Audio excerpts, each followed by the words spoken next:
Assalamualaikum warahmatullahi wabarakatuh. Bismillah, alhamdulillah, wassalatu wassalamu ala rasulillah Sayyidina Muhammad ibn Abdillah. La hawla wa la quwwata illa billah, amma ba'du. Hadratil kiramil mukhtaramin, para alim ulama, para sesepuh bini sepuh, dumateng panjenenganipun Rais Syuriah PWNU Jawa Tengah, Kiai Haji Ubaidullah Shadaqah.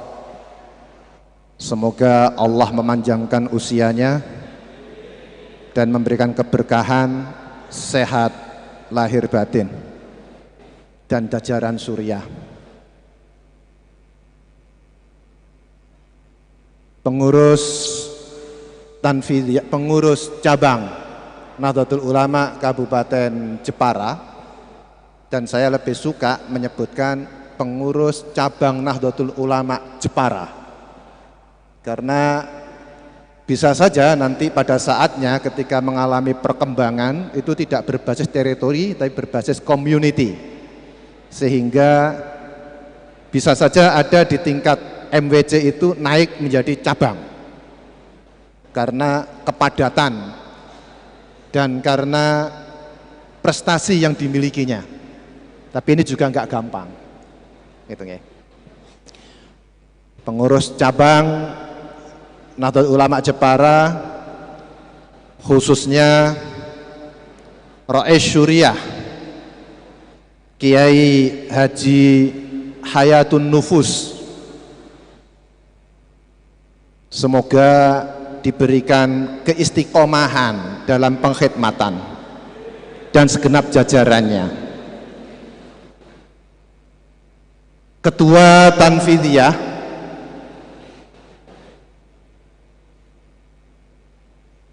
Kiai Haris, sapa iku mau? Kiai Haris Rahman dan segenap jajarannya, semoga Allah memberikan pertolongan dalam mengemban amanah sebagai pengurus Tanfidiyah, sebagai pelaksana, sebagai karyawannya Suriah. Tapi dari sisi pakaiannya ini kok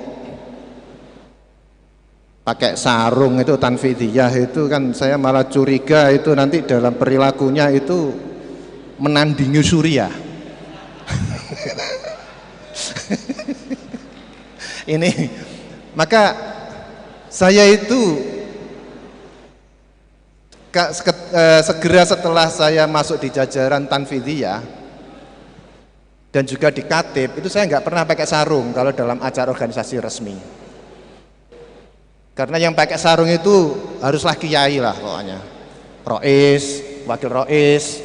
Tapi kalau Katib, ketua, wakil ketua, sekretaris, yos celonoan lah, biar sigap gitu gerakannya itu biar cepat gitu. Apalagi lembaga, terus temenan nih lembaga kok nganggo sarung, aduh. Itu berarti dalam dirinya itu ada menyimpan cita-cita untuk kedepannya itu untuk menjadi Rais Syuriah itu, nyalon Syuriah itu. Nah ini secara organisasian. Sebelumnya saya patut untuk mendapatkan informasi pendiri NU Jepara atau pengurus NU Jepara niku sinten nggih? Kiai Fauzan. Kiai Fauzan kalau Kiai Abdul Rasyid. Nggih. Itu berarti tahun 55 berarti itu masih menjadi Partai Nahdlatul Ulama.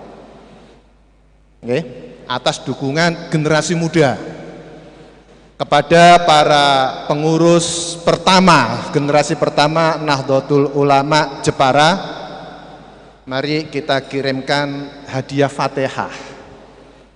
Semoga spirit perjuangan beliau itu nyambung ke kita, ketelatenannya, kegigihannya itu bisa kita jalankan, sehingga kita ini enggak mungfasil, apalagi mungkotek itu.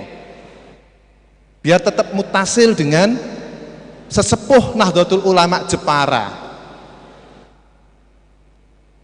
Ala hadhihi niyyah wa kulli niyatin shalihah. Wa ila hadratin Nabil Mustafa Muhammadin sallallahu alaihi wasallam wa ahli baitihi wa dzurriyyatihi wa ashabihi wa jami' ikhwanihi minal anbiya wal mursalin. Wa ila arwahil ulama wa syuhada wa shalihin min masyariqil ardi magharibiha barriha wa bahriha. Wa ila arwahil mu'assisin jam'iyyati Nahdlatul Ulama, khususan Nahdlatul Ulama Jepara, al-maghfurlah Kiai Haji Ahmad Fauzan, Kiai Haji Abdul Rashid, usulu wa furu'uhu wa jami' ahli baiti syai'un lillahi lana wa lahumul Fatihah. A'udzu billahi minasyaitonir rajim. Bismillahirrahmanirrahim. Alhamdulillahi rabbil alamin arrahmanir rahim maliki yaumiddin. Iyyaka na'budu wa iyyaka nasta'in. Ihdinas siratal mustaqim siratal ladzina an'amta 'alaihim ghairil maghdubi 'alaihim waladdallin. Matur nuwun. Salajengipun tausiyah, kata-kata tausiyah itu sebenarnya bukan khas NU. Saya nggak tahu sejak kapan kalimat itu muncul. Itu lebih banyak dilakukan oleh Ikhwanul Muslimin. Jadi Nahdlatul Ulama punya kata sendiri, yaitu mau'idhatul hasanah. Saya lebih suka tadi itu pidato pengarahan, taujihat, wa irsyadat, daripada tausiyah. Soalnya tausiyah itu wasiat, maksud aku meh mati itu loh. Dan itu sebenarnya lebih berbobot, tapi itu sangat tidak NU. Karena NU itu sangat moderat, lentur, nggak membebani, tapi njiret gitu. Itu Nahdlatul Ulama.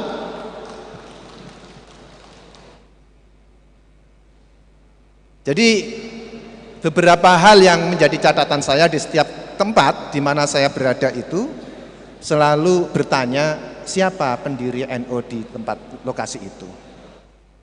Jadi ibaratnya kalau harlah Nahdlatul Ulama secara nasional itu adalah 31 atau 16 Rajab. Kemudian itu secara nasional itu kayak proklamasi kemerdekaan Republik Indonesia 17 Agustus. Tapi secara distrik regional ini kan ada peringatan hari jadi kota. Jepara ini kapan? Sudah berapa tahun? Jadi ada hari jadi nasional, ada hari jadi regional. Saya kira ini penting agar spirit keorganisasian kita, spirit gerakan kita itu nyambung, tidak melompat-lompat gitu loh. Jadi sadar akan tantangan zamannya, tantangan regionalnya, agar kita itu bisa meneladani tokoh lokalnya. Banyak sekali saudara-saudara kita itu melakukan lompatan-lompatan, bahkan lupa pada sesepuhnya karena ketidaktahuannya terkait sanad keorganisasian. Jadi tadi disebutkan ada dari keluarga atau cucu atau cicit dari Mbah Fauzan, alhamdulillah, nggih tadi ya, yang menjadi pengurus itu dari Mbah Fauzan ini benar. Kiai Muhyiddin yang dimakamkan di Bangsri, Kiai Fauzan. Untuk apa sih ini kita perlu agar sekali lagi sanad bagi Nahdlatul Ulama itu penting. Kita yakin adanya keberkahan dan kita yakin adanya tawasul akan sampai, maka ini penting, perlu kita lakukan agar harokah kita, gerakan kita gak menyimpang. Kalau tak ada sedikit menyimpang, improvisasi menyimpang, akan diingatkan oleh leluhur kita. Makanya yang ingin saya sampaikan pertama-tama adalah kenapa sih kita ber-NU? Kenapa sih kita mau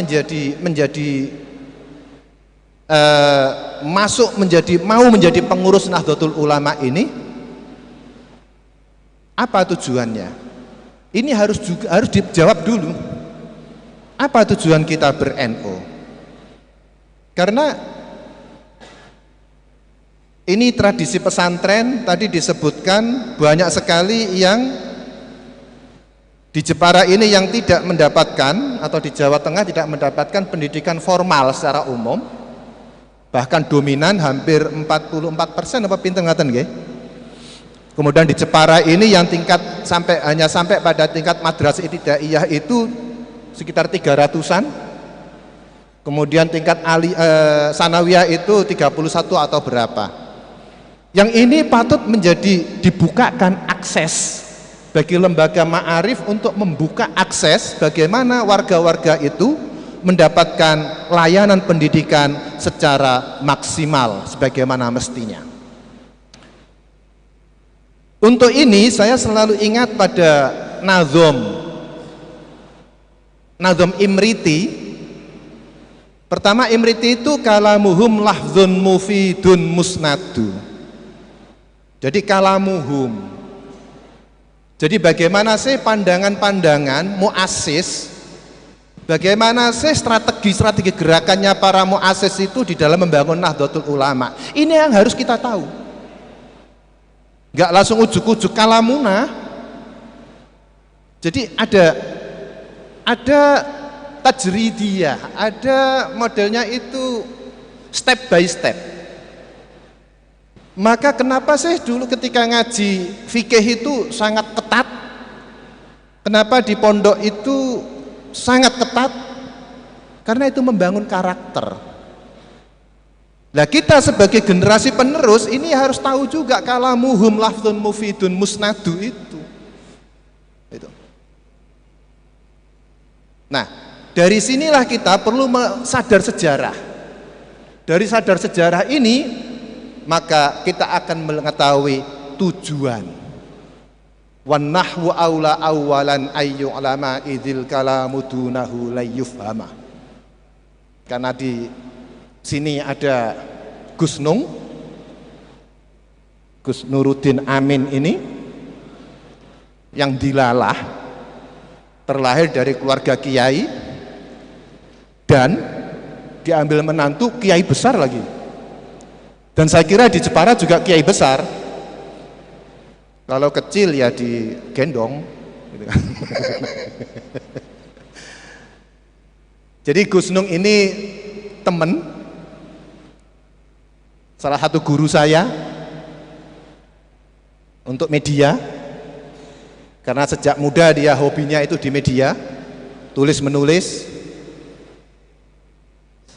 Sejak tahun 86 kita banyak bergulat dan bergelut, kemudian lama nggak ketemu, tiba-tiba pulang kampung jadi ketua PCNU, kemudian nggak tahan godaan.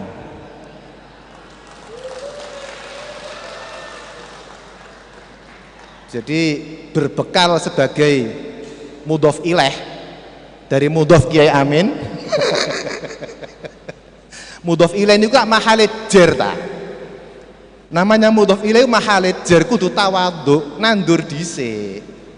Ojo ujuk-ujuk rafa, gak iso. Untuk menjadi rafa ya kudu mudhofe ilang. Wa ma yalil mudhofa ya'ti khalafa anhu fil i'rabi idza ma hudhifa. Kan begitu. Tapi alhamdulillah tetap konsisten dalam pendampingan warganya, khidmah dengan cara yang lain. Maka saya sangat senang, di antara penyebab pendorong saya untuk mau hadir di Jepara itu ya, di sana ada Gus Nun, ada saudara saya, ada Mas Ulul Absor. Ini pun juga teman seangkatan saya, teman berantem saya.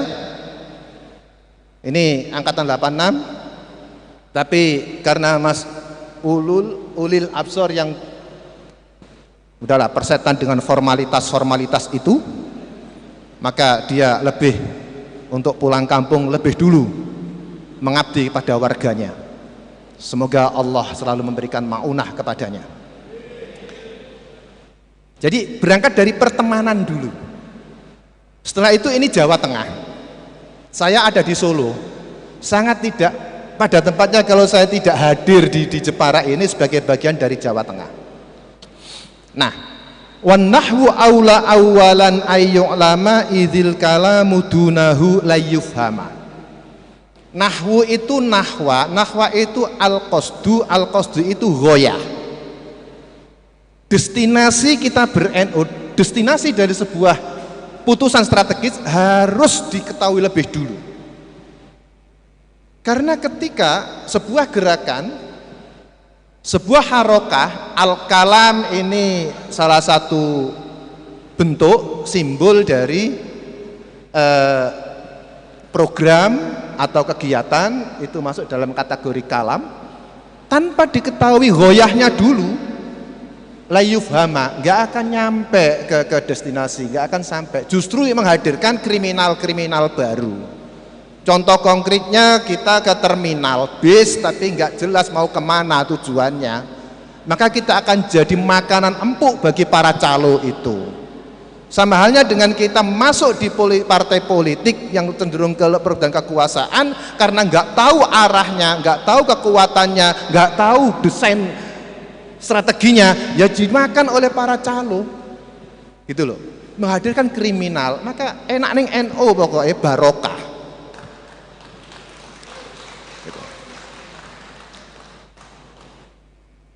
Para rawuh, para bapak, para ibu, pengurus PCNU, pengurus lembaga dan para undangan yang saya hormati. Jadi itu wan nahwu aula awalan ayyu'lama idzil kalamu dunahu layyufhama. Kita tadi mendengar bahwa warga Nahdlatul Ulama di Jepara ini sekurang-kurangnya ya 90% dari berapa ratus ribu atau dari berapa juta? Dari 1.290% itu berapa? Sudah ketahuan kan? Berarti 1 juta sendiri. Itu 1.080.000 itu warga Nahdlatul Ulama. Kalau ini ditertibkan sedemikian rupa, dipaksa kalahan itu gak iso, dipaksa gagal itu loh nggak bisa. Persoalannya kenapa kita gagal dalam melakukan pendampingan, dalam melakukan gerakan-gerakan apapun, peningkatan kualitas warga kita, karena kita tidak pernah tertata secara organisasi. Warfa bi dhammin wansiban fathan wajur kasron kadzikrullahi abdahu yasur. Menangkan, unggulkan, tunjukkan potensimu sebagai organisasi yang terbesar itu bi dhammin, dengan kebersamaan, dengan kebulatan. Dhamma itu saling kepenanggungan, maka ad-dhammatu alamatur raf'i kan gitu kan. Tanda keunggulan pertama yang original itu dhammah. Namun penyakitnya itu ada. Wa dzurtifa'in wa fisoli anahu wa anta fil furu'i la tashtabihu. Wa dzurtifa'in, siapapun yang punya potensi unggul, dan biasanya potensi unggul itu pimpinan-pimpinannya, kemudian mengedepankan ana, keakuannya, huwa, aku, engkau, dan dia. Sudah gitu itu terserpeh lagi, wal furu'u la tashtabihu, mesti gagal. Karena ditunjukkan lagi oleh Ibnu Malik itu dalam bait berikutnya, wa dzuntisobin fim fisoli ju'ila iyaya wat tafri'u laisa muskila.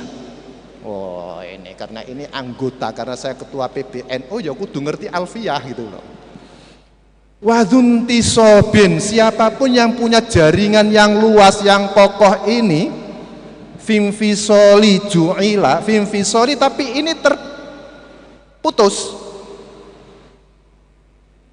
terlepas, terserpih, bahkan ju'ila iyaya, dan lebih mengarus utamakan kepentingan pribadinya, wattafri'u laisa muskila, maka terpotong-potong, tercincang, terkalahkan, tersalib oleh yang lain adalah sebuah kewajiban, kepastian. Laisa muskila, gak mustahil, dipaksa menang loh gak iso. Kenapa? Mengarus utamakan kepentingan personalnya. Kepentingan personal itu sudah diutamakan adalah huruf. Wa kullu harfin mustahiqqun lil bina wal aslu fil mabniyyi ayyusakkana atau ayyusakkina. Huruf itu mustahiqqun lil bina. Jadi huruf itu mabniyun ala sukun, la mahala laha minal i'rab. Huruf itu mabni sukun. Huruf itu kan egois kan? Alif, ba, ta, sa, jim, gak punya makna.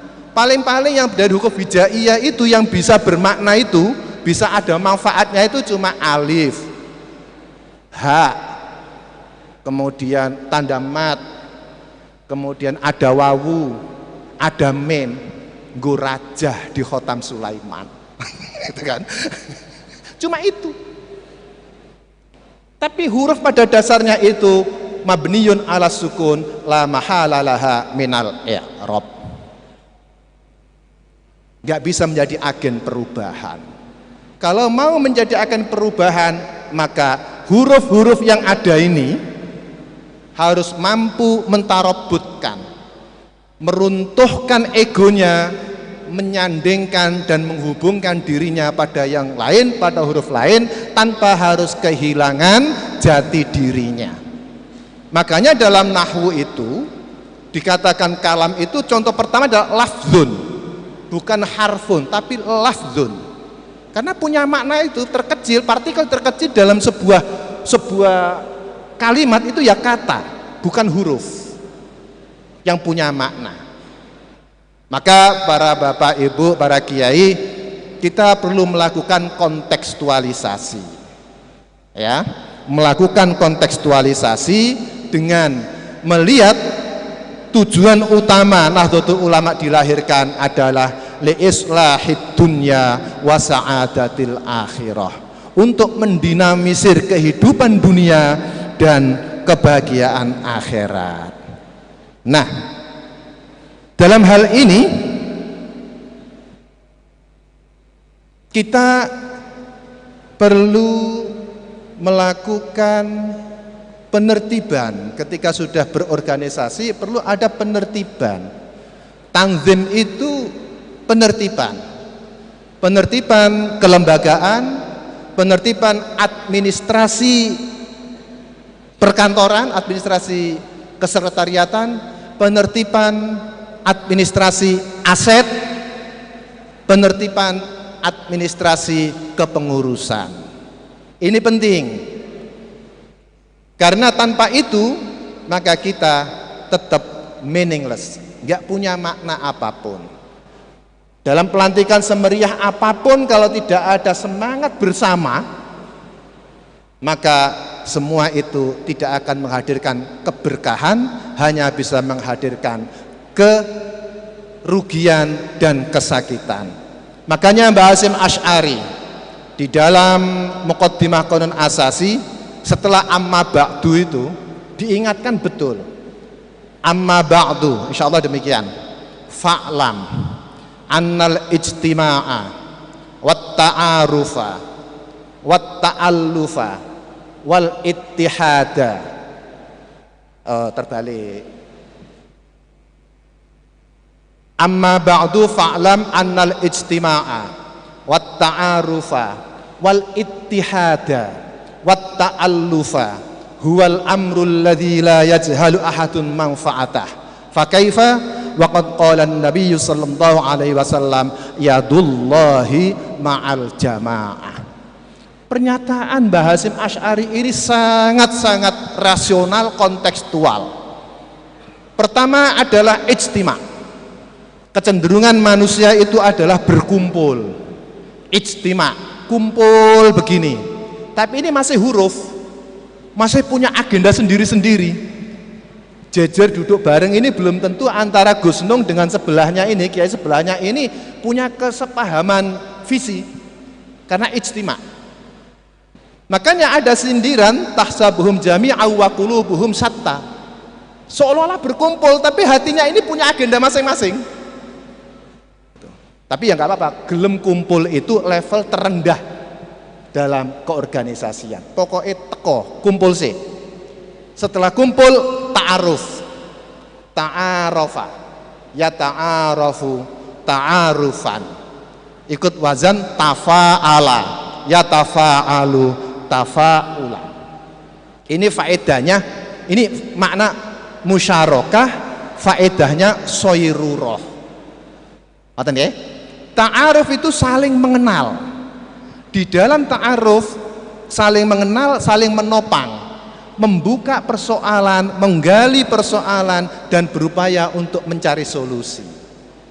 Ketika sudah ta'aruf akan muncul ittihad, kesamaan frekuensi gitu, kesamaan kemistri, cocok kemistrinya, syuriah tanfidiyah cocok kemistrinya, sebagaimana yang dicontohkan oleh Mbah Wahab Hasbullah di saat punya pemikiran melahirkan organisasi segera setelah runtuhnya kerajaan Turki Utsmani dan terusirnya Raja Syarif Hussein dari tanah kelahirannya. Suku Quraisy terusir dari tanah kelahirannya ini tahun 1924. Minta musyawarah, istasyarah pada gurunya yaitu Mbah Hasyim Asy'ari. Ini akhlak kesantrian. Mana ini ketua Tanfidiyah, pengurus Tanfidiyah. Santri ini menyadari pada gurunya, masih ada Mbah Hasyim sebagai rois, sebagai guru. Minta pertimbangan untuk lahirnya sebuah organisasi yang mampu membangun masa depan. Ternyata Mbah Hasyim tidak serta-merta gak usah atau yo enggak, tapi karena gurunya yang sepuh masih ada, Mbah Khalil Bangkalan, minta isyarat ke sana. Ini loh akhlak kesantrian yang mutasil. Jadi nggak bisa jalan sendiri-sendiri, itu nggak bisa. Maka hadirlah, singkat cerita, muncul isyarat diizinkan untuk melahirkan Nahdlatul Ulama yang semula dikatakan disepakati namanya adalah Nuhudul Ulama. Kalau Nuhudul Ulama itu untung di dalam rapat itu ada anak muda saat itu yang sangat fasih dalam ilmu filologi, ngerti bahasa Arab. Kalau Nuhud, pada itu sudah sepakat para kiai itu Nuhudul Ulama. Kalau Nuhud kiai, nuwun sewu, maklum ini yang muda ini adalah orang Surabaya saat itu di pelabuhan dari Ngampel, gitu kan? Hidupnya banyak dengan teman-teman yang sangat terbuka di dunia pergerakan.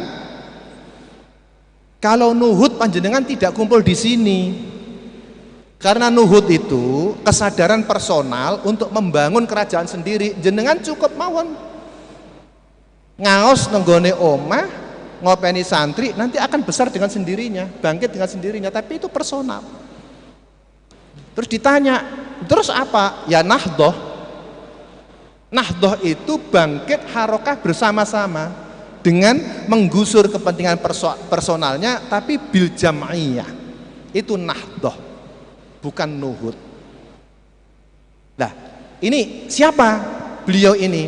Beliau adalah, kalau saya sering manggil karena di Surabaya itu kalau enggak disebut Mas Abdul Aziz, ya Y Abdul Aziz bin Alwi Basyaiban. Gitu. Jadi Nahdhah itu harokah. Harokah itu mesti bersama-sama tidak sendiri-sendiri. Ngatan. Kalau sendiri-sendiri itu nuhud, nggak ada harokah jam'iyah. Kita sering tertipu dengan amaliyah. Amaliyah itu fardiyah. Wah itu NO itu, kenapa amaliyahnya sama dengan kita? Harokahnya gimana? Nah, ternyata harokahnya nggak sama dengan kita. Ya kita tertipu, hanya jadikan sebagai sulamul munajat. Dan celakalah orang yang menjadikan NO semata-mata sebagai sulamul munajat untuk kepentingan personalnya. Karena NO ini merupakan izin dari Allah. Ketika mendapatkan isyarat berarti biizni rabbiha, ada izin dari Allah. Izin dari Allah itu perintah, bimakna amr. Kalau seingat saya waktu ngaji riyen niku, kalau biizni rabbiha maka itu ya dengan ridhonya Allah dan dengan perintahnya Allah. Nah ini NO adalah salah satu wasilah untuk menjaga keluhuran, menjaga nurillah fil ard. Meskipun tidak sedikit orang yang berusaha untuk menggusur NO, untuk mengerdilkan NO dengan cara mensubordinatkan posisi NO bagi kepentingan sesaat. Apalagi menjadikan NO sebagai IO, sebuah program orang lain. Ini kecelakaan betul itu. Maka saya kira perlu upgrading yang dilakukan oleh PWNO dengan khususnya oleh PCNO ini sebelum musker, itu upgrading agar semuanya tahu arah Nahdlatul Ulama ini kayak apa, kenapa NO lahir. Juga perlu ngaji konstitusi, sing ngaji niku ro'es syuriah, sing mengikuti itu pengurus-pengurus syuriah, pengurus MBC, pengurus ranting. Eksekutor program itu adalah tanfidiyahnya. Jadi gak usah rebutan, gak usah rebutan, gak usah rebutan kursi, rebutan podium, enggak usah. Jadi kalau semua ini bisa dijalankan bersama-sama, NO pasti akan menang. Kalau dijalankan bersama-sama dan terorganisir, NO pasti berada dalam posisi yang tertinggi. Nah, dengan demikian warraf'a wan nasba ja'alan i'raba, gitu kan? Lismin wa fi'lin nahwalan ahaba.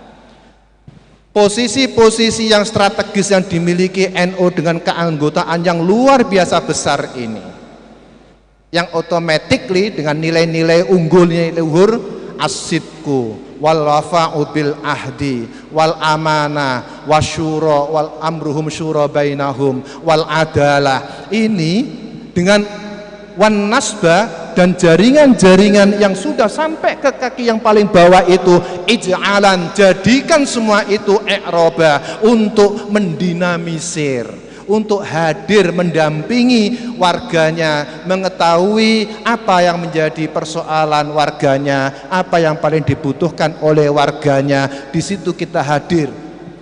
Lismin wa fi'lin, untuk visi, karena visi ini yang tetap, yang sabit.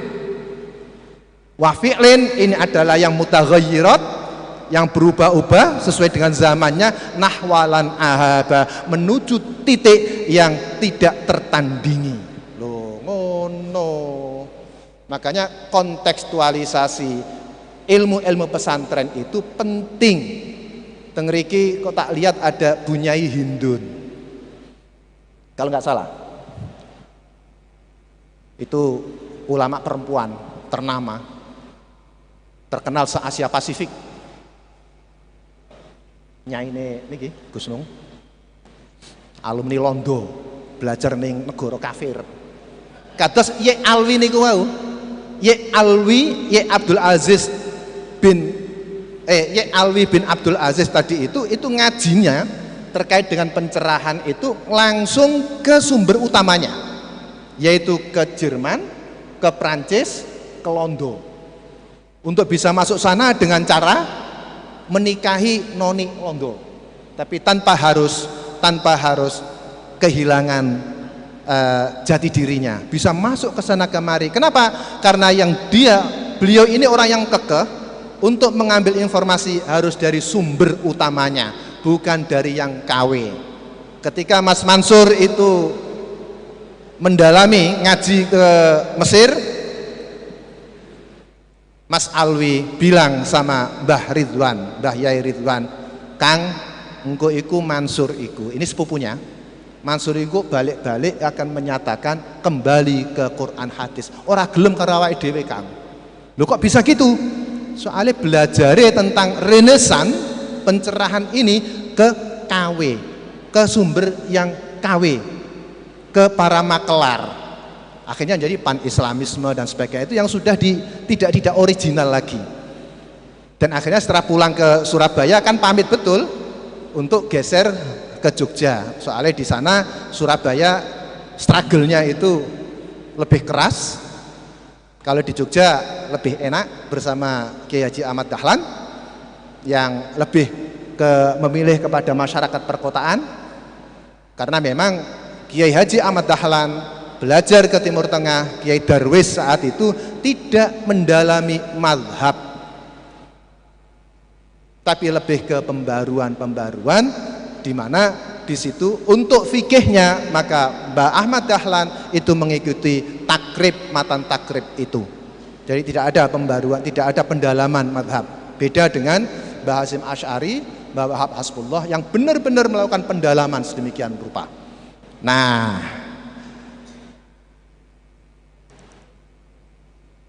untuk itulah ke depan dibutuhkan kepemimpinan yang menggabungkan antara tipe kepemimpinan landak dengan tipe kepemimpinan rubah.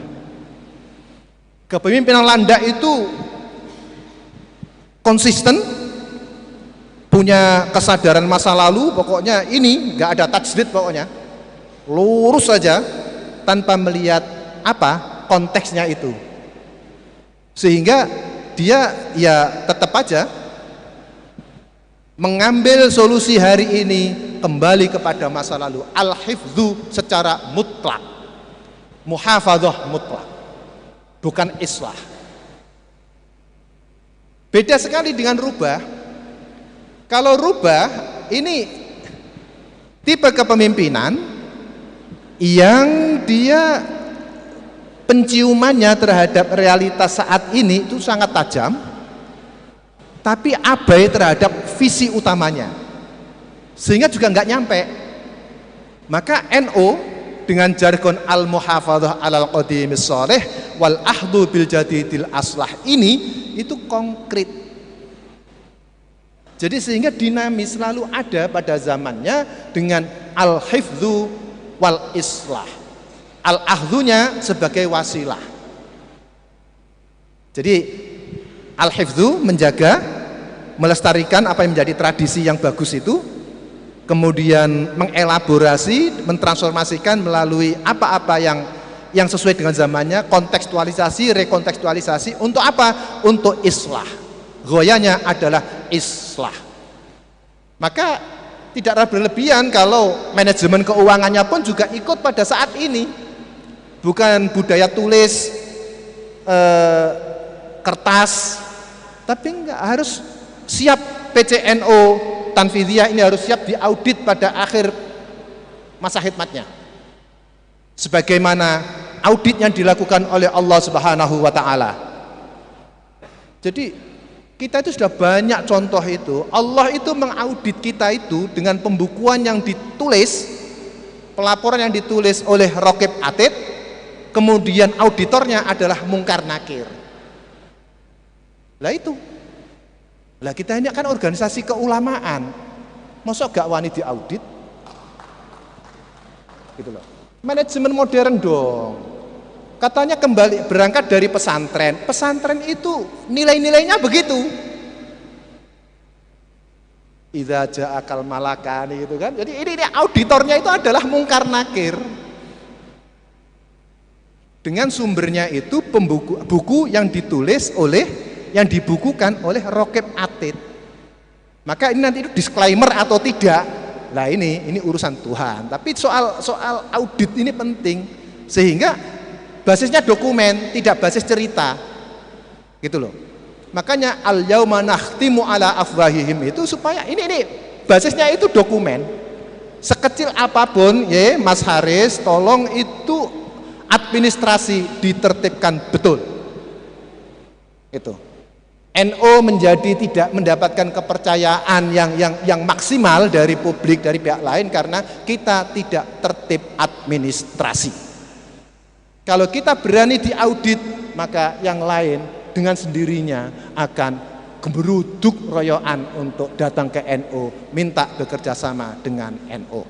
Terakhir yang bisa saya sampaikan adalah warfa bi dhammin wansiban fathan wajur kasron ka dzikrullahi abdahu yasur.